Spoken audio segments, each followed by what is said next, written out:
과학적으로 규명하기에는 시간이 걸리겠지만 100세 시대인 것만은 분명하다. 문제는 그에 대한 준비를 얼마만큼 하고 있느냐는 것이다. 100세 시대는 인류가 한 번도 경험해 보지 못한 신세계다. 그렇다면 나는 과연 100세 시대에 적합한 마인드를 갖추고 있는가에 대해서 자문해 볼 필요가 있다. 많은 사람들이 나이가 들면 스스로를 한물간 퇴물로 판단해 새로운 꿈이나 도전 자체를 불가능하다고 생각한다. 특히 나이 50이 되고 나면 그런 생각이 급격하게 강해진다. 예전 같지 않은 신체 능력과 건강 상태, 지금껏 누렸던 사회적 지위나 경제적 상황의 변화, 가족을 포함한 인간관계에 대한 어려움 등으로 50이 넘으면 인생을 서서히 정리해야 한다고 생각하는 사람들이 대부분이다. 하지만 나이 50은 100세 시대를 살아가고 있는 우리에게는 아직 절반에 불과하다. 살아온 세월만큼 더 살 수도 있다. 그것도 전반생과는 달리 보다 성숙한 인간으로 살아갈 수 있으니 이보다 좋은 일이 어디 있겠는가. 나이를 먹으면 신체적 능력은 떨어지지만 정신적 능력은 상승한다. 복잡한 상황 속에서도 감정을 적절히 조절할 수 있고 아이디어를 종합하거나 서로 다른 문제들을 연결해서 해결하는 능력도 좋아진다. 비록 알고 있던 지식을 일부 잊어버려 젊을 때보다 덜 똑똑할지 모르지만 지금껏 쌓아온 경험을 바탕으로 지혜롭고 현명한 판단을 내릴 수 있다. 미국이나 영국 등에서 교수의 정년 자체를 없앤 이유도 이와 무관하지 않다. 축구로 친다면 50살 이전까지는 전반전이고 50살 이후는 후반전인 셈이다.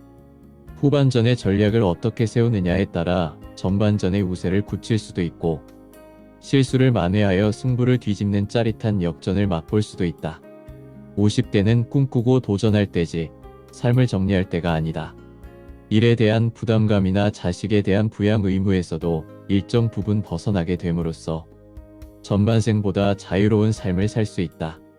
전반생에서 못 이룬 꿈을 이루거나 용기나 시간이 없어서 차일피일 미루어 두었던 것들에 도전하기에 이보다 좋은 시기가 어디 있겠는가.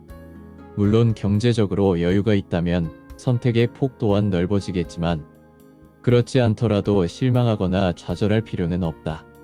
지금부터라도 실천 가능한 계획을 세우고 하나씩 준비해 나가면 얼마든지 원하는 후반생을 살 수 있다. 이 책은 100세 시대를 풍요롭고 행복하게 살기 위한 50대의 모습을 구체적으로 다루고 있다. 나를 위한 후반생을 살기 위해서는 어떤 마음가짐이 필요하며 무엇을 준비하고 현실적으로 어떻게 바꾸어 나가야 하는지 실천 가능한 것들을 제시하고 있다. 변호사이자 노예제 폐지론자였던 미국의 웬델 필립스는 사람은 나이를 먹어가는 것이 아니라 좋은 포도주처럼 숙성되어 가는 것이다 라고 말했다. 를 보면서 나는 100세의 시대에 태어났음에 감사했다. 어른다운 어른으로 살아갈 수 있는 날들이 아직도 많이 남아있기 때문이다. 나는 지금 어디로 가고 있는가, 누구를 위해서, 무엇을 위해서 살아가고 있는 걸까? 오로지 나 자신만을 위해서 살 수 있는 날이 과연 올까? 그러다 50이 되었을 때였을까? 공원에서 매미 울음소리를 듣다가 문득 깨달았다.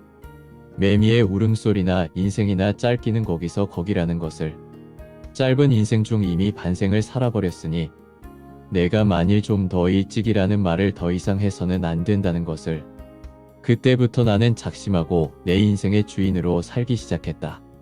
그렇게 살아보니 그동안 온갖 관념과 노예근성에 사로잡혀 있었다는 사실을 자각할 수 있었다. 거미줄처럼 사방에서 나를 붙들어 매고 있던 수많은 것들을 쳐내고 나니, 아니 애초부터 있지도 않았지만 있다고 착각했던 관념의 늪에서 벗어나고 나니 몸도 마음도 그렇게 가벼울 수 없었다. 나는 비로소 해야 할 자유도 있지만 동시에 하지 않을 자유도 존재한다는 사실에 눈을 떴다. 그로 인해 내 인생과 내 사고의 영역이 2배로 확장되었다. 유명 배우도 처음에는 조연으로 시작한다. 그러다 실력이 늘고 연륜도 쌓이면 주연을 맡게 된다. 인생도 별반 다르지 않다. 전반생을 조연으로 충실하게 살았다면 후반생은 주연으로 살자. 주연으로 산다는 것은 비로소 내 인생의 주인이 된다는 의미다. 지금까지 타인을 위해서 살아왔다면 이제는 나를 위해 살아가야 한다. 그 중심에는 나의 행복이 있다. 성공이나 명예, 돈과 같은 것이 행복을 가져다 줄 것이라는 믿음은 사회가 만들어 낸 주입식 논리에 지나지 않는다. 그것들이 나에게 진정한 행복을 가져다 주지 않는다는 것쯤은 이미 알고 있지 않는가. 타인은 시키면 무조건 해야 하지만 주인에게는 하지 않을 자유가 있다. 사람들이 아무리 좋다고 권유해도 내가 행복하지 않다면 거부할 자유가 있다. 미국의 소설가이자 시인인 크리스토퍼 몰리는 자신의 시 푸른 하늘이 시작되는 곳에서 소신껏 사는 삶이야말로 단 하나의 성공이다라고 말한다. 인생의 주인이 되어야 휘둘리지 않고 소신껏 삶을 살 수 있다. 항상 무언가를 찾아서 허둥지둥 쫓아가는 삶이 아닌 제자리에서 누리고 즐기는 삶을 살게 되는 것이다. 오늘은 50을 처음 겪는 당신에게 한창욱 지음 중에서 함께하고 있습니다. 이거 갑니다. 한 번뿐인 삶인데 찬란한 인생을 살고 싶지 않은 사람이 어디 있으랴. 그러나 막상 살아보면 남들이 인정하는 찬란한 인생을 살기란 만만치 않음을 깨닫게 된다. 객관적으로 볼 때 찬란한 인생을 살기 위해서는 인생을 바칠 만한 목표, 노력 뒤에 움켜쥔 성공, 사랑하는 사람들, 경제적인 자유, 지혜로움, 사회적 안정, 높은 자존감 등과 같은 조건들이 필요하다. 이러한 조건들이 비빔밥처럼 잘 섞여서 삶에 대한 만족감이 높아지면 자연스럽게 행복으로 치환된다. 찬란한 인생은 그러한 행복의 결과물이다. 하지만 이것은 어디까지나 주관적인 시선이 아닌 객관적인 시선으로 봤을 때다. 즉, 내 인생을 내가 아닌 타인이 평가하게 되면 찬란한 인생의 난이도가 높아진다. 한국은 인적 자원은 넘쳐나는데 자연자원과 자산이 부족하다. 국가는 경쟁을 부추기고 국민은 성공하면 찬란한 인생을 살 수 있다는 집단 최면에 빠져서 마치 경주마처럼 성공을 향해서 달려간다. 어렸을 때부터 저마다의 방식으로 치열하게 달리지만 성공을 움켜쥔 자는 소수이고 찬란한 인생을 획득한 사람은 그 중에서도 극히 일부에 지나지 않는다. 그 이유는 성공은 찬란한 인생이라는 전제 자체가 잘못되었기 때문이다. 성공과 찬란한 인생은 별개다. 성공하지 못해도 얼마든지 찬란한 인생을 살 수 있다. 성공에는 사회적 인정이 필요하지만 찬란한 인생은 스스로 자신의 인생을 인정하는 것만으로도 충분하기 때문이다. 후반생에서는 내 인생에 대한 평가를 타인에게 맡기지 말고 나 스스로 내리자. 성공할 수 있다면 좋겠지만 꼭 성공해야 행복한 인생은 아니지 않는가. 성공해서 만족하는 것이 아니라 만족하기 때문에 성공한 것이다라는 말처럼 스스로 만족하면 되지 않겠는가. 물론 사회 구성원인 이상 사회적 인정을 아예 무시할 수는 없다. 그래도 가급적 신경 쓰지 않고 사는 것도 후반생을 슬기롭게 살아가는 방법 중에 하나다. 과거에 사로잡혀 사는 사람은 자신을 돌아보기에 여념이 없고 현재를 충실하게 살아가는 사람은 타인의 삶에 신경 쓸 겨를이 없고 미래를 꿈꾸며 사는 사람은 새로운 계획을 짜느라 분주하다. 타인의 시선 따위는 이제 그만 무시해도 무방하다. 내 삶은 오로지 나의 것으로 나만 만족할 수 있으면 된다. 전반생과는 완전히 다른 후반생을 꿈꾸는 사람들이 덜어 있다. 그들 중 성공하는 사람도 있지만 대개는 실패한다. 그 이유는 활용할 수 있는 다양한 도구를 외면한 채 맨손으로 땅을 파기 때문이다. 전반생은 흘러간 과거임과 동시에 눈에 보이지 않는 자산이다.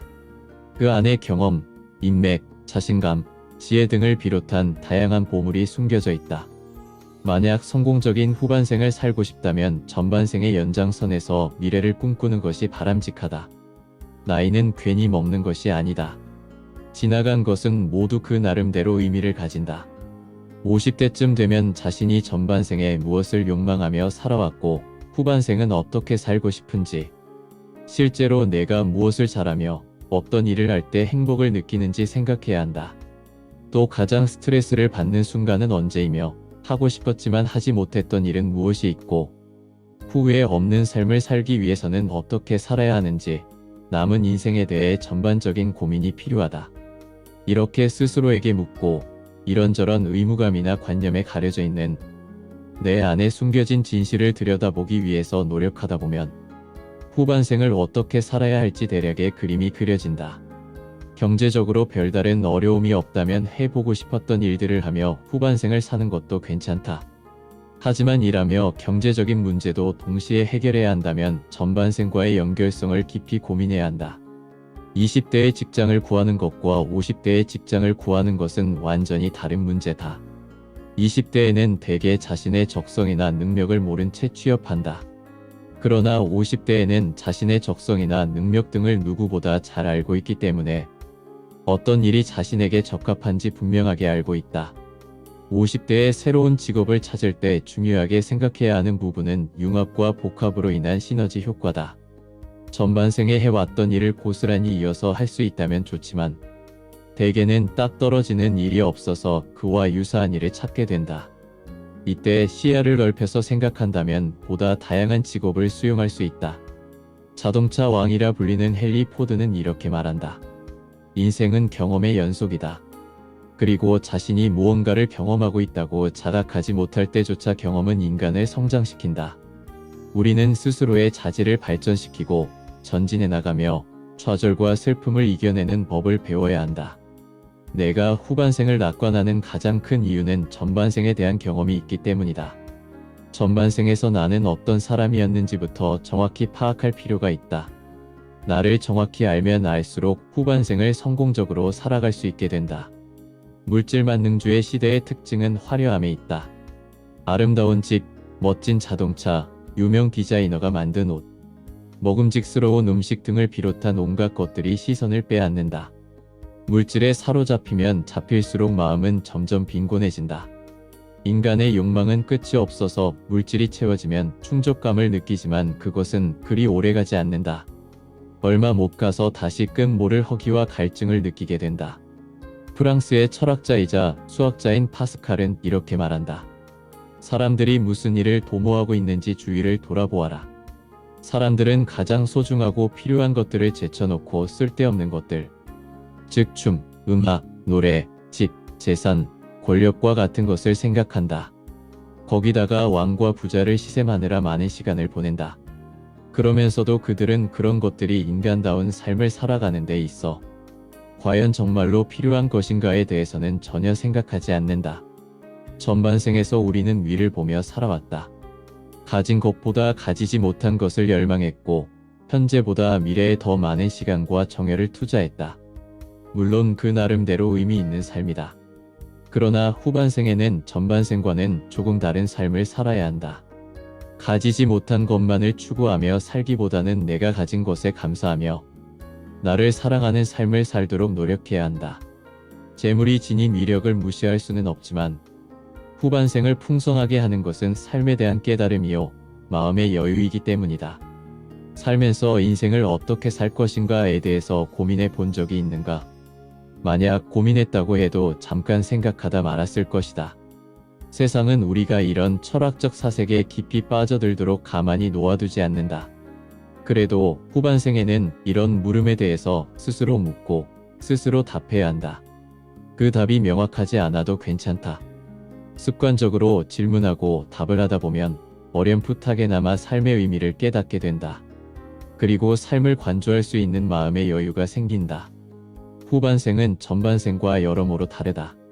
전반생에서 나를 분발하게 했던 사명감 내지는 삶에 대한 기대감이 한순간 사라져 버려서 나라는 존재의 필요성에 대해 의구심을 갖게 될 수도 있고 허무의 늪에 빠져 허우적거릴 수도 있다. 인생을 어떻게 살 것인가에 대해 자문한다는 것은 내가 제대로 살아가고 있는지에 대한 중간 점검이며 지금보다 삶의 질이나 완성도를 높여서 더 나은 삶을 살아가겠다는 의지의 발현이다. 현재의 삶에 만족하거나 기쁨과 행복으로 충만하다면 구태여 삶의 의미를 찾을 필요는 없다. 내가 존재하는 이유가 그 안에 깃들어 있기 때문이다. 그러나 목표가 사라지면서 내가 살아야 할 이유가 불분명해졌거나 아예 사라져 버려서 일상이 슬픔과 고통으로 가득 차 있다면 삶의 의미를 찾아야 한다. 몸이 쇠약해지면 마음도 쇠약해지는 법이다. 거기다 설상가상으로 불행한 일까지 겪게 되면 마음이 물먹은 솜처럼 무거워지면서 삶의 이유를 잃어버리거나 망각하게 된다. 후반생에서는 이런 일들이 종종 벌어진다. 이럴 때는 만사가 귀찮겠지만 주저앉아 있기보다는 행동해야 한다. 명상을 통해서 성찰하기, 기도와 같은 종교의식을 통해서 사명감 깨닫기, 봉사활동을 통해서 존재의 필요성 느끼기, 소중한 사람들과 함께 즐거운 시간을 보내며 연대감을 통한 행복 맛보기, 독서나 영화, 연극 등을 통한 간접 경험으로 삶의 의미에 대해서 생각해 보기 등등이 있다.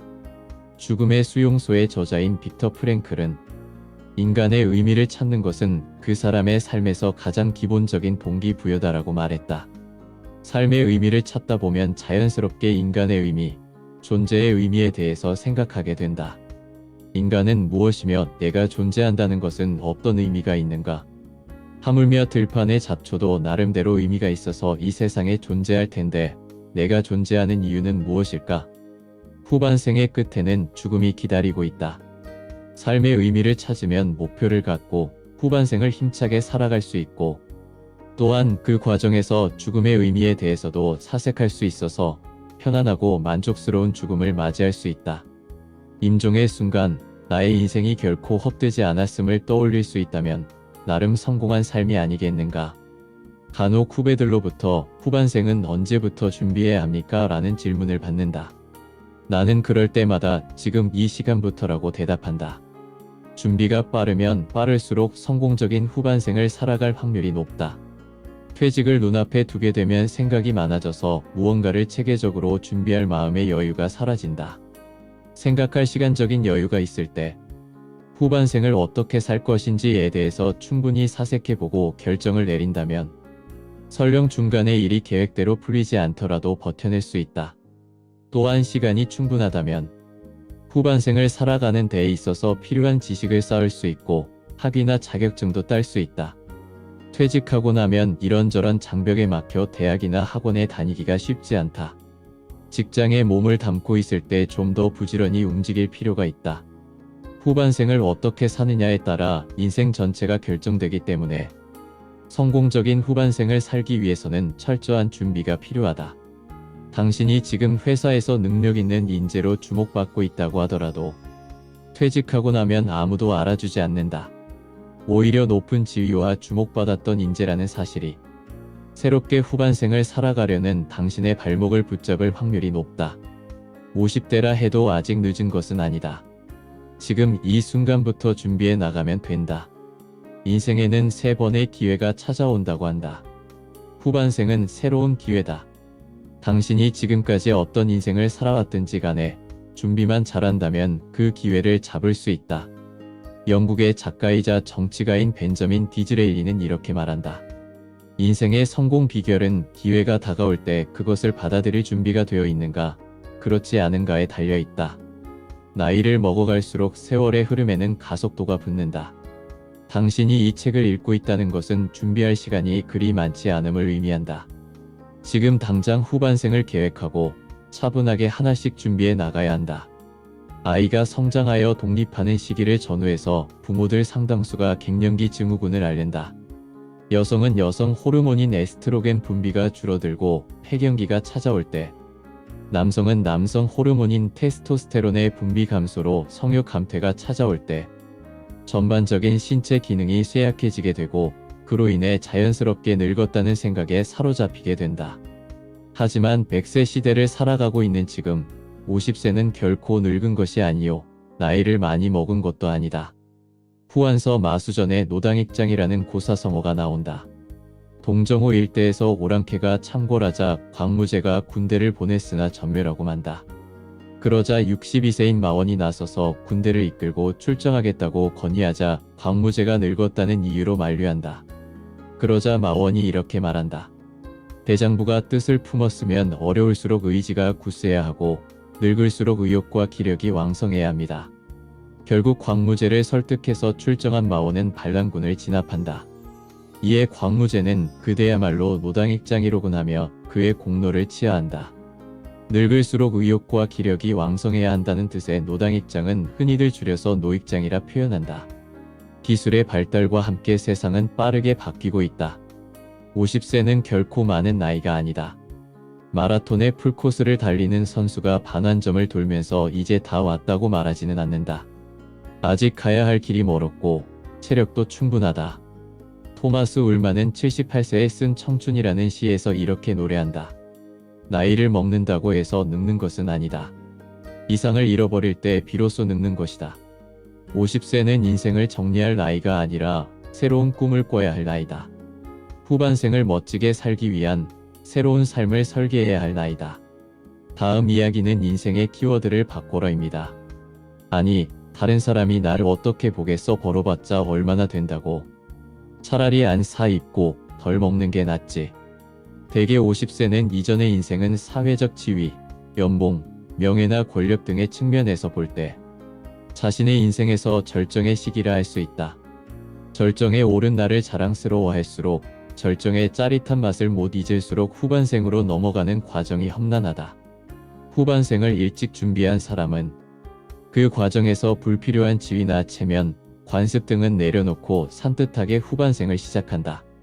설령 전반생에서 한 회사의 CEO였다 하더라도 후반생에서 서비스업으로 전환했다면 기꺼이 몸을 낮춘다. 하지만 전반생의 단맛에 취해 있거나 떠밀리다시피 해서 아무런 준비 없이 후반생을 맞은 사람은 새로운 일자리를 찾기가 어렵다. 눈 씻고 찾아봐도 할 일이 없다. 아니, 일자리가 없는 것이 아니라 기존의 기준으로 일자리를 찾기 때문에 안 보이는 것이다. 체면을 내려놓으면 시각 자체가 바뀌고 시각이 바뀌면 예전에는 발견하지 못했던 다른 면들을 발견하게 된다. 앞을 가로막고 있던 마음속의 장벽이 사라지고 나면 비로소 새로운 일거리가 보인다. 체면이란 남을 대할 때 자기 입장이나 지위로 보아서 마땅히 지켜야 한다고 생각되는 위신을 말한다. 그 기준은 스스로 정하는데 문제는 대다수 사람들이 자신의 사회적 지위를 실제보다 많이 부풀려서 생각한다는 데 있다. 기업의 CEO나 임원, 대학 교수, 은행의 지점장 등과 같은 사회적 지위가 사라지면 체면도 사라져야 정상이다. 그러나 대부분의 사람이 퇴직했음에도 불구하고 체면이란 탈만은 여전히 쓰고 있다. 그러다 보니 왕년의 내가와 같은 흘러간 노래를 부르면서 아까운 여생을 탕진하는 것이다. 한 알의 밀알도 썩어야 열매를 맺는데 보탬이 되듯이 과거의 사회적 지위나 체면도 썩어야만 후반생에서 열매를 맺는데 보탬이 된다. 체면이나 관습 같은 거추장스러운 옷은 벗어버리자. 그 대신 풍부한 경험과 능력, 자존감 등을 챙겨서 후반생을 시작하자. 또한 지위의 높고 낮음이나 재물의 많고 적음으로 사람을 평가하던 속물근성도 내려놓자. 나이도 웬만큼 먹었고 사회적으로도 성공해서 어른 대접을 받고 있는 사람 중에도 정신은 초등학생 수준에서 벗어나지 못한 사람이 상당히 많다. 마음 공부는 등한시하고 오로지 물질만 추구하다 보니 생긴 현상이다. 전반생에서는 부자, 성공, 명예 등이 중요한 키워드였다면 후반생에서는 삶의 질, 건강, 죽음 등이 중요한 키워드다. 이런 문제들과 수시로 부딪혀야 하는데 정신적으로 성숙하지 못하면 앞으로 나아갈 수 없다. 그리고 내려놓는 김에 자식에 대한 집착도 내려놓자. 부모와 자식은 애증 관계여서 집착을 버리기 쉽지 않다. 그렇다고 언제까지 자식에게 붙들려 살 것인가? 성장한 자식의 삶에 개입하는 것은 후반생을 살아나가는 데도 안 좋고 자식의 인생에도 바람직하지 않다. 인간도 숲속의 나무와 다를 바 없다. 걱정된다고 해서 자신의 그늘 아래만 두게 되면 결국 말라비틀어져 버린다. 제대로 성장하기 위해서는 일정한 거리가 필요하다. 성인이 된 자식이라면 홀로 설 수 있도록 격려해주는 것만으로 충분하다. 세상에 내놓기 미흡하다고 해서 내 뜻대로 좌지우지하려 했다가는 죽도 밥도 안 된다. 내 인생은 물론이고 자식의 인생까지 망가뜨리는 지름길이다. 프랑스의 소설가인 낭드레 지드는 우리는 앞으로 굴러오는 것을 환영하자. 그러나 다른 것들은 갈망하지 말자라고 제안했다. 전반생보다 행복한 삶을 원한다면 후반생에서는 과감하게 버릴 것은 버리고 가자. 지위나 체면, 속물근성, 자식에 대한 집착만 버려도 삶은 한결 가벼워진다. 한국 사회에서는 결혼하고 나면 개인의 행복은 뒷전으로 밀려나고 가족의 행복을 우선순위에 두고 살아간다. 나만의 행복을 누리고 싶어도 이기주의자로 비칠까봐 정작 하고 싶은 일들을 미루다 보면 훌쩍 나이가 들고 어느새 전반생이 지나고 만다. 후반생에는 개인의 행복을 추구한다고 해서 누구도 뭐라 하지 않는다. 자식들은 커서 각자 알아서 지내니 신경 쓸 일이 없고 배우자가 마음에 걸리기는 하지만 그렇다고 언제까지 개인의 행복을 양보하며 살 수는 없지 않은가. 배우자와 함께할 수 있는 일이라면 함께하는 것이 바람직하다. 그러나 배우자와 함께하고 싶지 않거나 배우자가 기피한다면 굳이 부부가 함께할 필요는 없다. 후반생은 나의 행복을 위해서 다소 이기적으로 살아도 괜찮다. 가족을 위해서 평생 양보와 희생만 하다가 인생을 마감하면 삶이 허망하게 느껴지지 않겠는가? 눈치 보지 말고 나만의 행복 레시피를 만들어 보자. 내가 언제, 어디서, 누구하고, 어떻게, 무엇을 할 때, 왜 행복한지에 대해서 스스로 파악해보라. 굳이 취미활동이 아니어도 괜찮다. 만약 가족과 함께하는 시간이 행복하다면 그 시간을 늘려나가라. 영국의 정치가이자 작가인 벤저민 디즈레일리는 이렇게 말한다. 모든 행동이 항상 행복을 가져다주는 것은 아니다. 그러나 행동하지 않는다면 행복도 없다. 가만히 있으면서 행복이 찾아오기를 바라지 마라. 나이 먹으면 좋은 점 중에 하나는 현재의 소중함을 은연중에 깨닫게 된다는 점이다. 전반생에서는 마음이 항상 미래에 가 있어서 현재의 소중함을 망각하고 살았다면 후반생에서는 미래보다는 현재의 순간을 즐기며 살자. 나만의 행복 레시피를 만들고 그 시간을 만끽하자. 내가 행복해야 가정도 행복한 법이다. 다른 동물들은 현재를 충실히 살아간다. 그러나 인간은 미래가 반영된 현재를 살아간다. 다른 동물들은 실제 위험이 닥쳐야만 불안을 느끼지만 인간은 아직 다가오지도 않은, 어쩌면 존재하지 않는 미래의 위험만으로도 불안을 느낀다. 걱정은 우려했던 상황이 실제로 닥쳤을 때 받게 될 정신적인 충격을 방지하기 위한 일종의 완충장치다. 따라서 적절한 걱정은 미래에 닥칠 불행을 대비하는 긍정적인 측면도 있다. 문제는 걱정이 지나칠 경우다.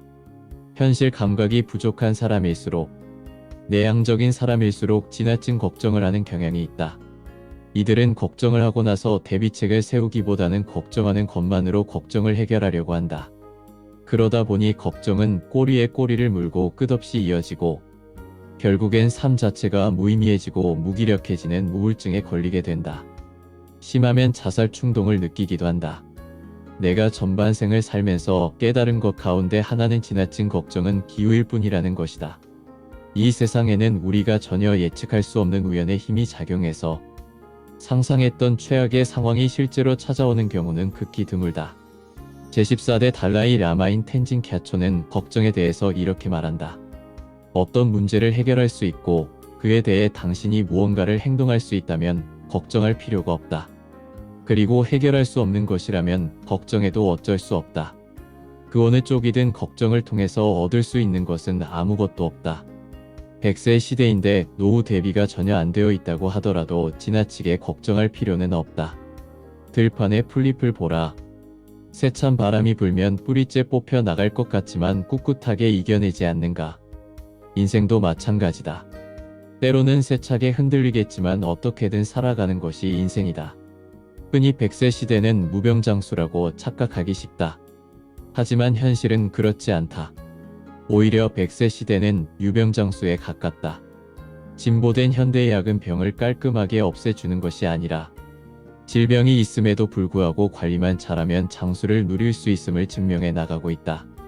정기적인 건강검진을 통해서 암과 같은 질환은 조기에 찾아 치료하고 유전자적인 특성과 자신의 취약한 부분을 파악해서 집중적으로 관리할 필요가 있다.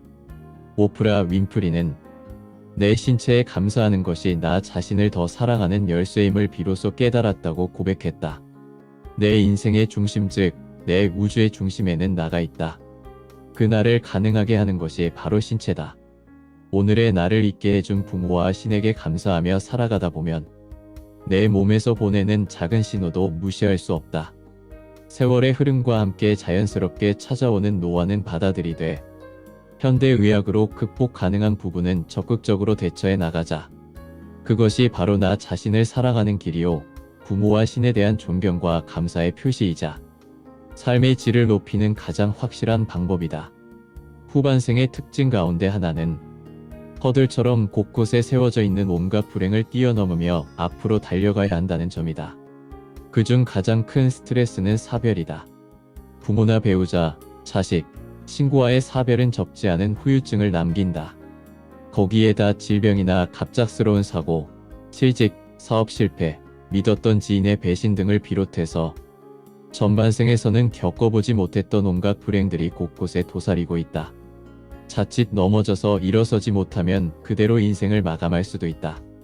후반생에서는 건강관리 못지않게 중요한 것이 마인드 컨트롤이다. 고난이 닥쳤을 때 그것을 어떻게 받아들이느냐에 따라서 후반생이 결정된다고 해도 과언이 아니다. 어찌 보면 삶은 고난의 연속이다. 오죽하면 부처님께서 인생은 고해라고 했겠는가.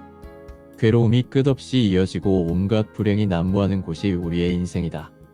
그렇다고 해서 인생이 불행으로만 가득 차 있는 것은 아니다. 이 세상에는 홀로 존재하는 것이 많지 않다. 짧은 것이 있어야 긴 것이 있고, 작은 것이 있어야 큰 것이 있고, 추한 것이 있어야 아름다운 것이 있듯이 불행이 있어서 우리의 인생에 행복이 존재하는 것이다. 시야를 좁히면 고난이 삶의 전부 같지만 시야를 넓히면 고난은 삶의 일부분에 불과하다. 고난이 있기에 삶은 더욱 생동감 있게 꿈틀거리고 반짝거리며 빛을 발산한다. 시각과 청각 중복 장애인이라는 불행을 딛고 일어선 헬렌 켈러는 이렇게 말한다. 행복의 한쪽 문이 닫히면 다른 쪽 문이 열린다. 그러나 우리는 닫힌 문에서 오랫동안 시선을 떼지 못하기 때문에 우리를 위해 열려있는 다른 문을 발견하지 못한다. 불행이 찾아왔을 때 계속 그곳만 바라보고 있으면 결코 다른 쪽 문을 발견할 수 없다. 힘들고 괴로울 때일수록 시야를 넓혀야 한다. 신은 인간에게 불행을 주면서 다양한 삶을 선택할 수 있는 자유도 함께 주었다. 삶의 다양성을 10분 활용하면 어렵지 않게 불행을 극복할 수 있다. 친구를 만나서 수다도 떨고 영화도 보고 쇼핑도 하고 맛있는 음식도 먹고 여행도 가고 운동도 하고 취미 생활도 즐기다 보면 불행은 신압으로 사라지고 그 자리에 또 다른 행복이 자리하고 있음을 발견하게 된다. 후반생에 찾아오는 불행은 전반생보다 훨씬 위험하고 치명적이다. 그것은 즉 불행을 딛고 일어설 수만 있다면 전반생보다 훨씬 더 큰 행복을 누릴 수 있음을 의미한다. 불행 앞에 주저앉아 있지 마라. 충분히 슬퍼했으면 훌훌 털고 일어나라. 삶의 다양성을 10분 활용하면 고난을 슬기롭게 헤쳐나갈 수 있고 그것 또한 인생을 살아가는 묘미다. 후반생에 대한 아무 준비 없이 밀려나온 남자들이 가장 먼저 부딪히는 장벽은 바로 아내다.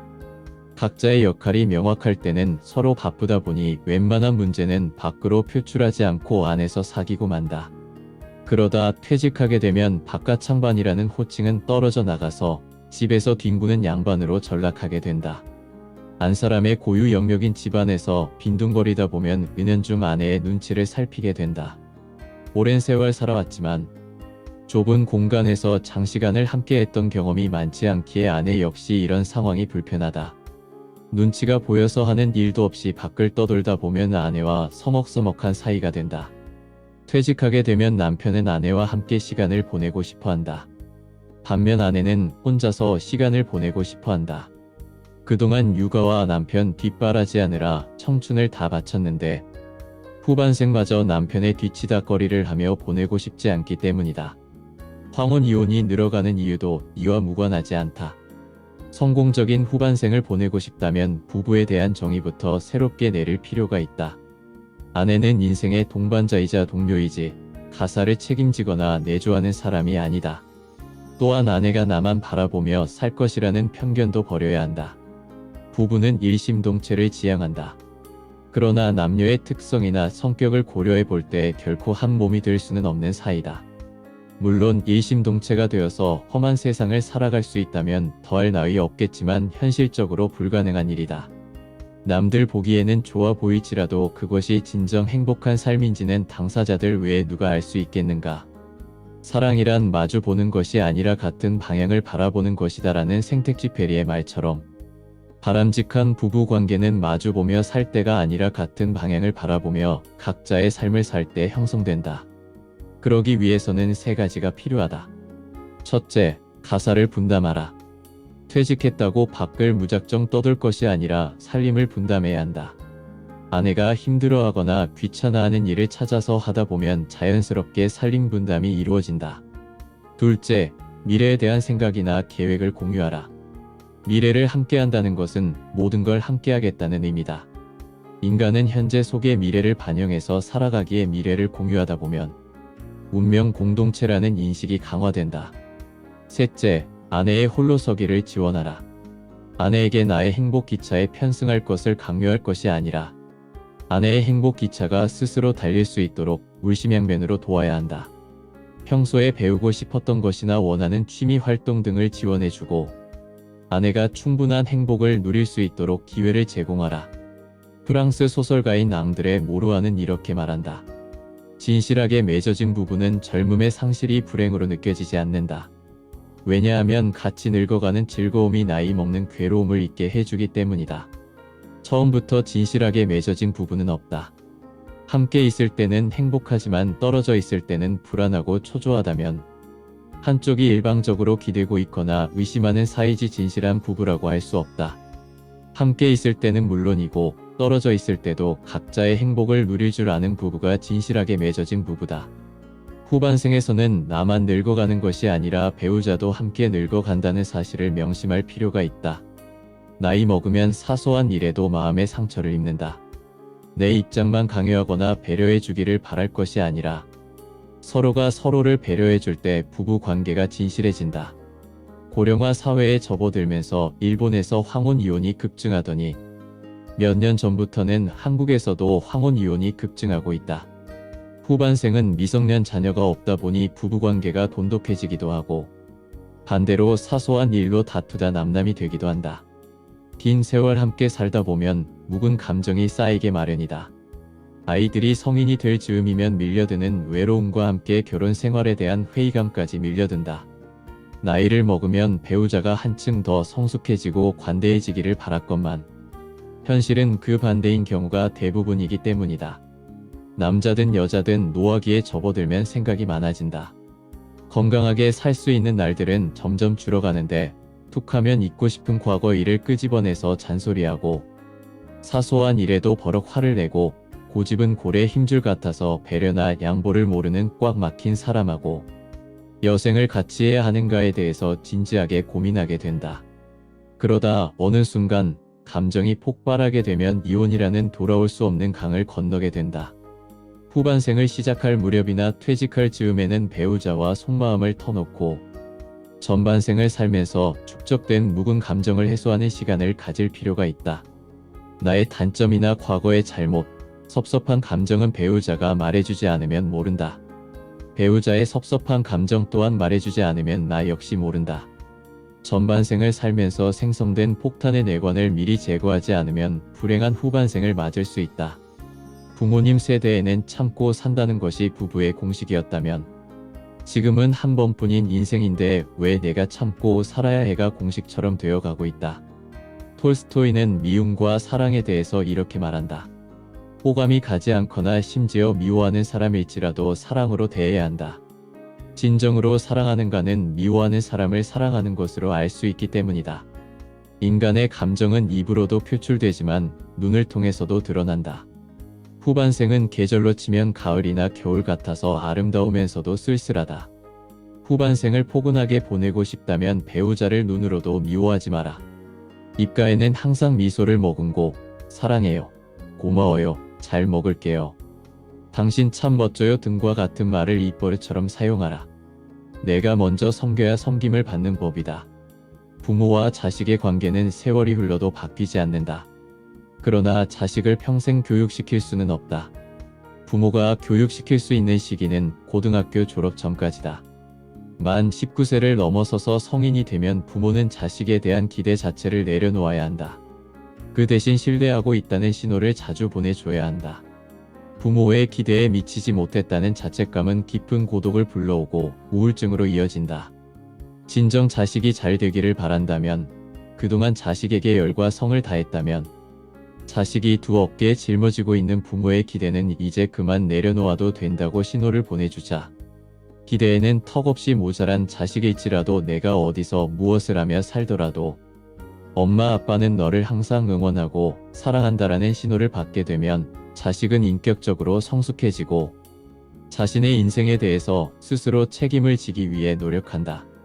미국의 사상가이자 시인인 랄프 왈도 에머스는 누군가를 신뢰하면 그들도 너를 진심으로 대할 것이다.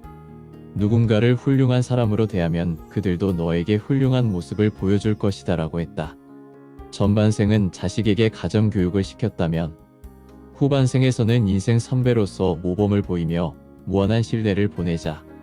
설령 그 신뢰가 무너진다 해도 부모가 자식에게 줄 수 있는 최고의 선물이 아니겠는가. 인간관계론의 저자인 데일 카네기는 이렇게 말한다. 내가 알고 있는 최대의 비극은 많은 사람들이 자기가 진정으로 하고 싶은 일이 무엇인지 알지 못하고 있다는 것이다. 단지 급료에 얽매여 일하고 있는 사람처럼 불쌍한 인간은 없다. 안정적인 후반생을 보내고 싶다면 수익성을 쫓기보다는 내가 하고 싶은 일, 보람이나 긍지를 느낄 수 있는 일, 실패한다고 해도 후회하지 않는 일을 찾아서 시작하는 것이 좋다. 그래야만 어려움이 닥쳐도 포기하지 않고 꿋꿋하게 이겨낼 수 있다. 오귀스트 르네 로댕은 경험을 현명하게 사용한다면 그 어떤 일도 시간 낭비는 아니다고 했다. 후반생을 성공적으로 살아가기 위해서는 전반생에서 얻은 경험과 지혜를 적절히 사용할 줄 알아야 한다. 무슨 일을 하며 후반생을 살 것인가? 많은 사람들이 고민하는 부분이다. 어차피 해야 할 일이라면 평소 하고 싶었던 일이나 가치 있는 일에 도전해 보는 것도 나쁘지 않다. 안정적인 삶을 추구하다 보면 전반생을 단조롭게 살게 된다. 큰 변화 없이 입사한 회사에서 퇴직하거나 비슷한 업종의 회사로 옮겨서 비슷한 일을 하다 퇴직한다. 그러다 보니 나에게 어떤 재능이 있는지 파악할 기회조차 없다. 자신의 숨은 재능이 무엇인지 모를 때는 어릴 적에 광적으로 좋아했던 것, 자신만만하게 보이는 것, 하다 보면 시간 가는 줄도 모르는 것 등에 도전해 볼 필요가 있다. 창의력이 필요한 일이라면 겁부터 집어먹지 말고 모방과 따라하기부터 시도해 보라. 이 세상에 없던 것들이 갑자기 나타나는 경우는 극히 드물다. 미완성 작품이 사람들의 손을 거쳐 완성된 모습으로 세상의 모습을 드러내거나 완성된 작품에 누군가의 생각이나 철학이 덧입혀져서 새로운 모습으로 우리 앞에 나타나는 것이다. 비록 기존의 것일지라도 융합하고 복합하면 새로운 창작물을 만들 수 있다. 상식의 틀을 깨거나 낡아서 아무도 눈여겨보지 않는 것에 새로운 가치를 부여하거나 황당무계한 아이디어일지라도 시각을 바꾸면 새롭게 변신한다. 후반생은 단조로운 삶을 살아왔던 사람들에게는 좋은 기회다. 목표를 제대로 정한 뒤 도전 정신만 잃지 않는다면 활력 넘치고 재미있는 인생을 살 수 있다. 일찍부터 사회에 뛰어들어서 다양한 일을 하며 살아왔다면 경험을 적극 활용하거나 서로가 필요로 하는 사람을 만난다면 전반생보다 멋진 인생을 살 수 있다. 직업 선택의 폭도 넓고 새로운 직업을 만들기에도 유리하다. 설령 뜻대로 일이 풀리지 않는다 하더라도 쉽게 포기하지 말고 여기저기 문을 두드려라. 두드리다 보면 뜻밖의 곳에서 새로운 운명을 맞이할 수 있다. 영국의 소설가이자 시인인 조지 엘리엇은 당신이 되어 있을지도 모르는 무언가가 되기에 늦은 법은 없다고 했다. 과감하게 꿈에 도전해보라. 목숨은 하나뿐이지만 인생은 둘이고 두 번째 인생을 덤이라고 생각한다면 두려움 없이 도전해볼 만하지 않겠는가? 무엇이 가치 있는 삶인가? 소크라테스는 일찍이 성찰하지 않은 삶은 살 가치가 없다고 했다. 하버드 대학교 철학 교수인 로버트 노직은 삶을 성찰하면서 얻은 이해는 그 자체로 삶에 스며들고 삶의 경로를 좌우한다. 성찰된 삶을 사는 것은 자화상을 그리는 것과도 같다고 말한다. 후반생을 살아가면서 우리는 가끔 삶을 성찰해야 한다. 그래야 내 마음이 이끄는 대로 원하는 인생을 살 수 있다.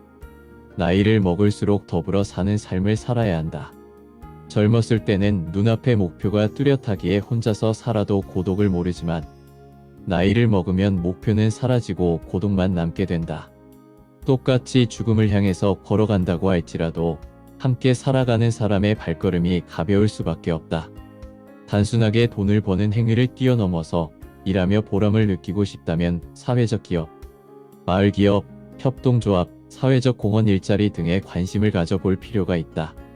사회적 기업이란 영리기업과 비영리기업의 중간 형태로서 사회적 목적을 우선으로 추구하며 재화, 서비스의 생산, 판매 등 영업활동을 수행하는 기업을 말한다.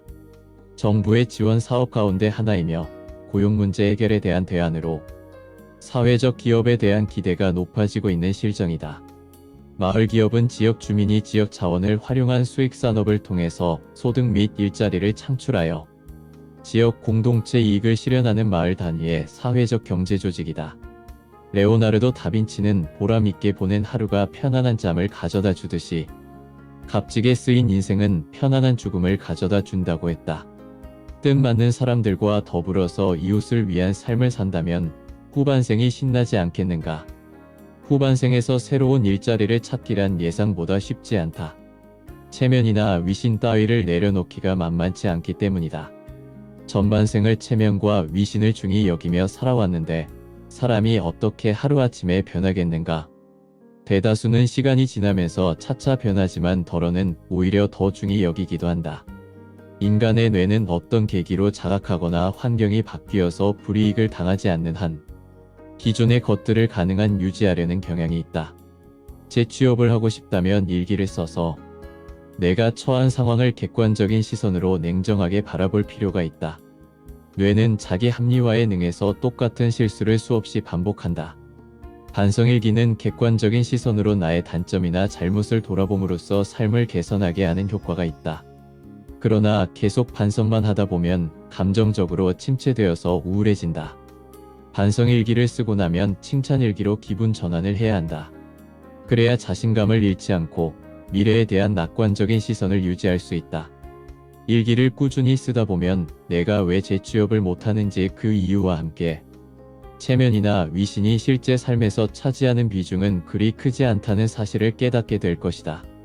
재취업 기간이 길어진다는 것은 적극성이 부족하거나 마음속에 장벽이 있기 때문이다. 일기를 쓰다 보면 나를 성찰하게 되어서 마음의 장벽을 허물 수 있고 사물의 본질을 꿰뚫어 볼 수 있는 힘이 생긴다. 당나라 시대의 선승인 임제선사의 언행을 수록한 임제록에 수처작주 입척애진이라는 말이 나온다. 어디서든 주인이 되면 서 있는 곳이 곧 진리다라는 의미다. 설령 악취가 코를 찌르고 오물이 발목까지 잠기는 돼지우리라 할지라도 마음만 바꿔 먹으면 천국처럼 느껴진다. 반대로 아름다운 꽃들이 지천으로 피어있고 향기로운 꽃향기가 진동할지라도 마음이 불편하면 지옥에 떨어진 듯 괴롭다. 일의 귀천이 어디 있겠는가? 정작 중요한 것은 내가 마음을 어떻게 먹느냐는 것이고 어떤 태도로 일에 임하느냐는 것이다. 나이를 먹을수록 뇌는 점점 더 딱딱해지고 고집만 고래의 심줄처럼 세져서 주변 사람을 힘들게 한다. 의도적으로라도 유연한 사고와 태도를 취하려고 노력할 필요가 있다.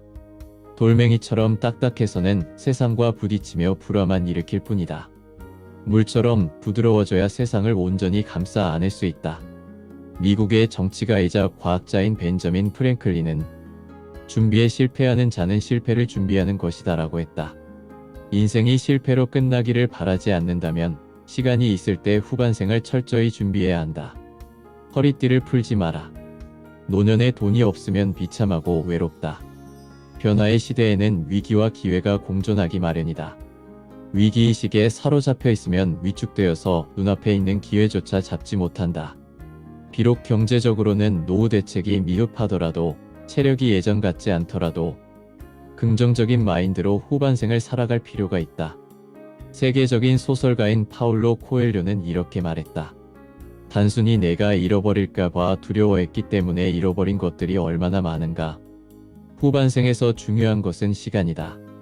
과거에 집착하지도 말고 오지 않은 미래 때문에 지나치게 불안해하지 말고 오늘 이 순간을 충실히 살아가야 한다. 아직 포기하지 마라.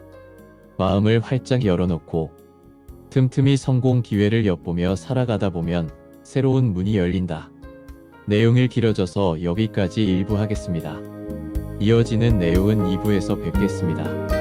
끝까지 시청해 주셔서 감사합니다.